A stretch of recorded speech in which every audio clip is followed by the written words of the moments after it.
Hello दोस्तों, जोहार। कैसे हैं आप सब दोस्तों? Core 14 semester 6 history honours affiliated by BBMKU university का दोस्तों वेरी वेरी इंपॉर्टेंट क्वेश्चंस लेकर के उपस्थित हूँ दोस्तों। तो चलिए हम लोग वीडियो को दोस्तों स्टार्ट करते हैं और शुरू करते हैं कि क्या क्या इंपॉर्टेंट क्वेश्चंस दोस्तों इस वीडियो में दिया गया है। और आप लोगों के लिए दोस्तों ये वीडियो बहुत ज़्यादा हेल्पफुल है। तो दोस्तों वीडियो को ज़रूर पूरी तरह से वॉच कीजिए, नहीं तो आपके लिए ही ये घाटा है दोस्तों। तो चलिए हम लोग वीडियो को शुरू करते हैं।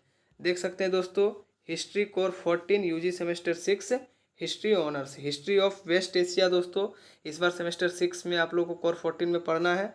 1839 ईस्वी से लेकर के 1945 AD तक या फिर ईस्वी तक आप लोगों को पढ़ना है दोस्तों। शॉर्ट टाइप ग्रुप बी में आप लोगों को 4 × 2 = 8 मार्क्स का क्वेश्चन पूछा जाता है। 2 संक्षिप्त टिप्पणी लिखने के लिए आता है।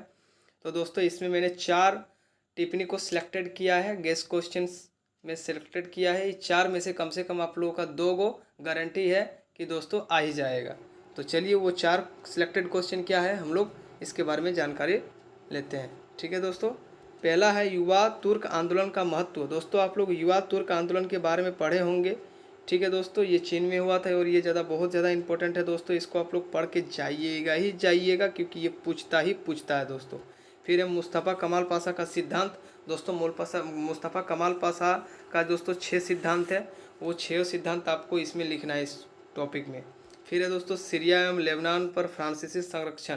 दोस्तों सीरिया और लेबनान पर फ्रांस का दोस्तों संरक्षण प्राप्त था, तो उसके बारे में किस टाइप का संरक्षण प्राप्त था उसके बारे में आप लोगों को लिखना है। फिर दोस्तों चौथा है क्रीमिया युद्ध।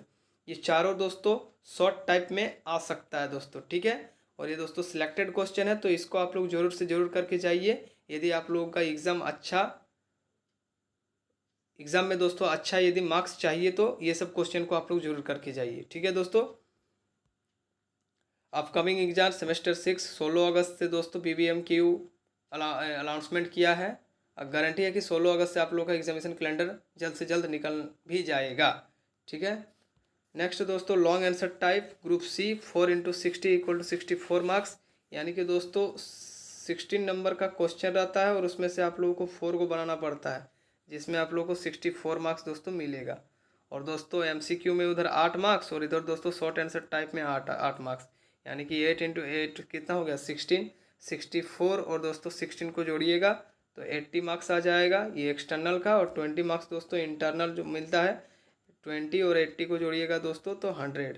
यानी कि दोस्तों कोर 14 में आप लोगों का 100 मार्क्स का पूछेगा टोटल। 80 नंबर एक्सटर्नल और 20 नंबर दोस्तों इंटरनल। ये तो आप लोगों को दोस्तों पता ही होगा।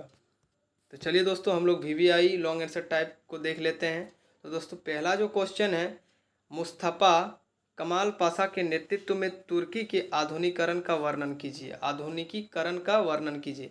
दोस्तों ये क्वेश्चन आप लोग जरूर से जरूर करके जाइए, क्योंकि मुस्तफ़ा कमाल पाशा दोस्तों प्रत्येक बार पूछता है, हर बार पूछता है। क्योंकि ये दोस्तों एक ऐसा टॉपिक है कि एग्जामिनर मुस्तफ़ा कमाल पाशा को दोस्तों छोड़ ही नहीं सकता है। क्योंकि दोस्तों तुर्की का पिता, आधुनिक तुर्की का पिता दोस्तों मुस्तफ़ा कमाल पाशा को ही कहा जाता है। तुर्की को दोस्तों बनाने में मुस्तफ़ा कमाल पाशा का दोस्तों अहम भूमिका रहा था। ठीक है दोस्तों, तो मुस्तफ़ा कमाल पाशा को आप लोग करके जरूर जाइएगा। हो सकता है दोस्तों मुस्तफ़ा कमाल पाशा का ही आपको 2 क्वेश्चन पूछ दे। ठीक है दोस्तों, तो सेकंड क्वेश्चन है मुस्तफ़ा कमाल पाशा की विदेश नीति का वर्णन कीजिए। दोस्तों मुस्तफ़ा कमाल पाशा का गृह नीति भी है और विदेश नीति भी है। तो गृह नीति दोस्तों अधिकतर बच्चा का याद रहता है। विदेश नीति एग्जामिनर जानबूझ के पूछता है कि विदेश नीति किसी को पता नहीं रहता है, तो विदेश नीति इसको देता है दोस्तों क्वेश्चन में छाप के। इसीलिए मुस्तफ़ा कमाल पाशा के नेतृत्व में तुर्की के आधुनिकीकरण का वर्णन कीजिए, इसको करके जाइएगा। और मुस्तफ़ा कमाल पाशा का विदेश नीति का वर्णन कीजिए, इसको जरूर से जरूर 2 क्वेश्चन को दोस्तों करके जाइएगा। फिर है दोस्तों राजा साहब पहलवी। ये भी दोस्तों मोस्ट इंपॉर्टेंट क्वेश्चन है। राजा साहब पहलवी के सुधारों का विवेचना कीजिए या फिर चर्चा कीजिए। राजा साहब पहलवी के सुधारों की चर्चा कीजिए। वेरी वेरी इंपॉर्टेंट क्वेश्चन दोस्तों। फिर चौथा है सीरिया और लेबनान पर फ्रांसीसी संरक्षण शासन का वर्णन कीजिए। देखिए दोस्तों इसमें शॉर्ट में भी मैंने इसको दिया है, सीरिया एवं लेबनान पर फ्रांसीसी संरक्षण। और वही है दोस्तों लॉन्ग में भी इसको पूछ सकता है। ठीक है दोस्तों, चौथा सीरिया और लेबनान पर फ्रांसीसी संरक्षण शासन का वर्णन करें। VVI क्वेश्चन है दोस्तों। फिर पांचवा है दोस्तों फिलिस्तीन की समस्या पर एक निबंध लिखिए। फिलिस्तीनी समस्या तो दोस्तों बहुत ज़्यादा इंपॉर्टेंट है, इजराइल का निर्माण वाला, इसको भी दोस्तों आप लोग जरूर करके जाइएगा, ठीक है दोस्तों। और यहाँ पर है दोस्तों सऊदी अरब, ठीक है दोस्तों। इब्न सऊद के जीवन चरित्र का मूल्यांकन कीजिए और उन घटनाओं का वर्णन कीजिए जिनके परिणाम स्वरूप सऊदी अरब का निर्माण हुआ।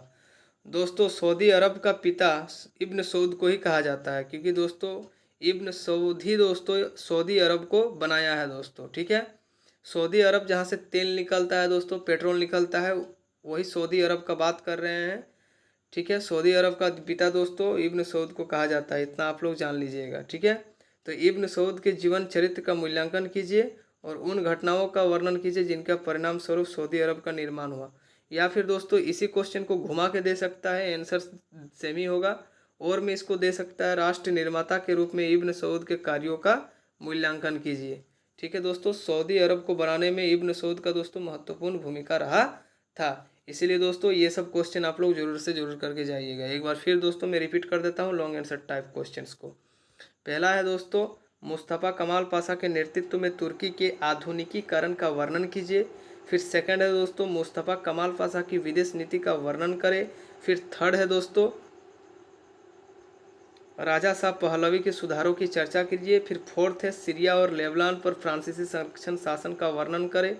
फिर दोस्तों फिफ्थ नंबर का क्वेश्चन है फिलिस्तीनी समस्या पर एक निबंध लिखिए। और फिर छठा है इब्न सऊद के जीवन चरित्र का मूल्यांकन कीजिए और उन घटनाओं का वर्णन कीजिए जिनके परिणाम स्वरूप सऊदी अरब का निर्माण हुआ। या फिर इस क्वेश्चन को और भी घुमा के दे सकता है राष्ट्र निर्माता के रूप में इब्न सऊद के कारणों का मूल्यांकन करें, ठीक है दोस्तों। आशा करता हूँ कि ये वीडियो आप लोगों के लिए दोस्तों हेल्पफुल रहेगा और दोस्तों कारगर रहेगा। तो यदि दोस्तों वीडियो अच्छा लगे तो लाइक कमेंट और मेरे चैनल को सब्सक्राइब जरूर कीजिएगा, क्योंकि आने वाला प्रत्येक वीडियो दोस्तों आप तक पहुंचते रहे। थैंक यू दोस्तों।